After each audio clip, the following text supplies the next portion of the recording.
ನಮಸ್ತೆ friends, good food lunch ಚಾನಲ್ಗೆ ನಿಮಗೆಲ್ರಿಗೂ ಆತ್ಮೀಯ ಸ್ವಾಗತ.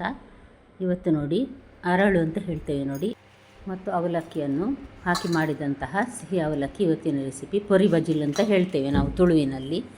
ಒಳ್ಳೆ ಟೇಸ್ಟ್ ಆಗ್ತದೆ. ಖಂಡಿತ ನಿಮ್ಮ ಮನೆಯಲ್ಲಿ ಸೊಮ್ಮೆ ಟ್ರೈ ಮಾಡಿ ನೋಡಿ ಫ್ರೆಂಡ್ಸ್. ಫ್ರೆಶ್ ತೆಂಗಿನ ತುರಿ ಇದ್ದರೆ ಅದನ್ನು ಹಾಕಿ ಮಾಡ್ಬೋದು. ನೋಡಿ, ಇದು ಅರಳು. ನಾನೊಂದು ಸಾಧಾರಣ 3 ಹಿಡಿ ಅಂದರೆ ಒಂದು 3 ಕಪ್ಪಿನಷ್ಟು ತೆಗೆದುಕೊಂಡಿದ್ದೇನೆ ನಾನು ಇದನ್ನೀಗ ನಾನು ಮಿಕ್ಸಿ ಜಾರಿಗೆ ಹಾಕ್ತಾ ಇದ್ದೇನೆ. ಮಿಕ್ಸಿ ಜಾರಿಗೆ ಹಾಕಿ ಸಣ್ಣಗೆ ಇದನ್ನು ಪುಡಿ ಮಾಡಬೇಕು. ಅಂದರೆ ಫುಲ್ ಪೌಡ್ರ್ ಅಲ್ಲ, ಸಣ್ಣದಾಗಿ ಸ್ವಲ್ಪ ಸಿಗುವ ಹಾಗೆ ಇರಬೇಕು ನಮಗೆ. ಒಂದು 2 ಟೇಬಲ್ ಸ್ಪೂನ್ ಕಪ್ಪು ಎಳ್ಳನ್ನು ನಾನಿಲ್ಲಿ ಹುರಿತಾ ಇದ್ದೇನೆ ನೋಡಿ, ಡ್ರೈ ರೋಸ್ಟ್ ಮಾಡ್ತಾ ಇದ್ದೇನೆ. ನೋಡಿ, ಇದು ಅರಳು ನೋಡಿ,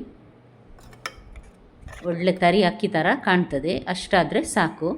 ಅಕ್ಕಿ ತರಿ ಹೇಗಿರ್ತದೆ ನೋಡಿ, ಅಷ್ಟೇ ಆದರೆ ಸಾಕಾಗ್ತದೆ.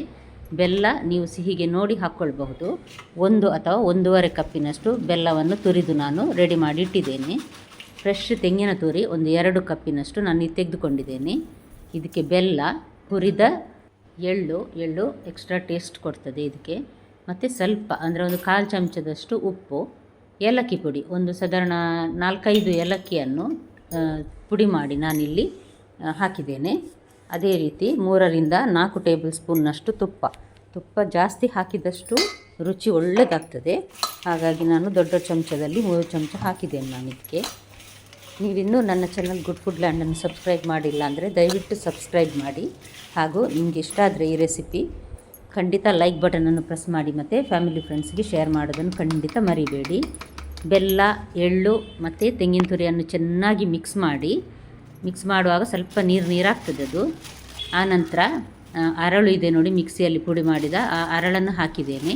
ನಂತರ ಅವಲಕ್ಕಿ ಸಾಧಾರಣ ಒಂದು 3 ಹಿಡಿಯಷ್ಟು ಅವಲಕ್ಕಿ ಹಾಕಿದ್ದೇನೆ ನಾನು ಇದಕ್ಕೆ. ನಿಮಗೆ ಸ್ವಲ್ಪ ಹೇಗೆ ಬೇಕು ನೋಡಿ ಹಾಕ್ಕೊಳ್ಬಹುದು. ಜಾಸ್ತಿ ಬೇಕನ್ನಿಸಿದರೆ ಜಾಸ್ತಿ ಹಾಕ್ಕೊಳ್ಬಹುದು. ಈ ರೀತಿ ನೋಡಿ ಚೆನ್ನಾಗಿ ಮಿಕ್ಸ್ ಮಾಡಿದ್ದೇನೆ ನಾನು. ರೆಡಿ ಆಯ್ತು ಇದು. ಇದಕ್ಕೆ ನೀರು ಹಾಕುವ ಅಗತ್ಯ ಇಲ್ಲ. ನೀರು ಹಾಕಿದರೆ ಅವಲಕ್ಕಿ ಸ್ವಲ್ಪ ತಿನ್ನುವಾಗ ಅಷ್ಟೊಂದು ಸ್ವಲ್ಪ ಕ್ರಿಸ್ಪಿನೆಸ್ ಇರುವುದಿಲ್ಲ, ಅದಕ್ಕೋಸ್ಕರ. ಇದು ನೋಡಿ ಬಾಳೆಹಣ್ಣು. ನಾನು ಈ ಬಾಳೆಹಣ್ಣನ್ನು ಕೊನೆಗೆ ತಿನ್ನಲಿಕ್ಕಾಗುವಾಗ, ನಾವು ಸರ್ವ್ ಮಾಡಲಿಕ್ಕೆ ರೆಡಿ ಆಗುವಾಗ ಇದನ್ನು ನಾವು ಕಟ್ ಮಾಡಿ ಹಾಕಿದರೆ ಆಯಿತು. ಮೊದಲೇ ಹಾಕಿಟ್ರೆ ಅವಲಕ್ಕಿ ಸಾಫ್ಟ್ ಆಗ್ತದೆ. ಸರ್ವ್ ಮಾಡಲಿಕ್ಕೆ ಇರುವಾಗ ನಾವು ಬಾಳೆಹಣ್ಣನ್ನು ಕಟ್ ಮಾಡಲಿಕ್ಕೆ ಹಾಕಿ ನಾವು ಕೊಡಬಹುದು. ಅರಳು ಹಾಕಿದ ಅವಲಕ್ಕಿಯನ್ನು ನಿಮ್ಮ ಮನೆಯಲ್ಲೊಮ್ಮೆ ಖಂಡಿತ ಟ್ರೈ ಮಾಡಿ ನೋಡಿ ಫ್ರೆಂಡ್ಸ್. ಒಳ್ಳೆ ರುಚಿಯಾದ ರೆಸಿಪಿ. ಸಂಜೆಯ ಹೊತ್ತಿಗೆ ಅಥವಾ ಬೆಳಗಿನ ಟೀ ಟೈಮ್ಗೆಲ್ಲ ಮಾಡಿ ತಿನ್ನಬಹುದು. ನಿಮ್ಗೆ ಇವತ್ತಿನ ರೆಸಿಪಿ ಇಷ್ಟ ಆಗಿರ್ಬೋದು ಅಂತ ತಿಳ್ಕೊಳ್ತೇನೆ. ನಾಳೆ ಇನ್ನೊಂದು ಹೊಸ ರೆಸಿಪಿಯೊಂದಿಗೆ ನಿಮ್ಮನ್ನು ಮತ್ತೆ ಭೇಟಿ ಆಗ್ತೇನೆ. ನೋಡಿದ ಎಲ್ಲ ವೀಕ್ಷಕರಿಗೆ ಧನ್ಯವಾದ.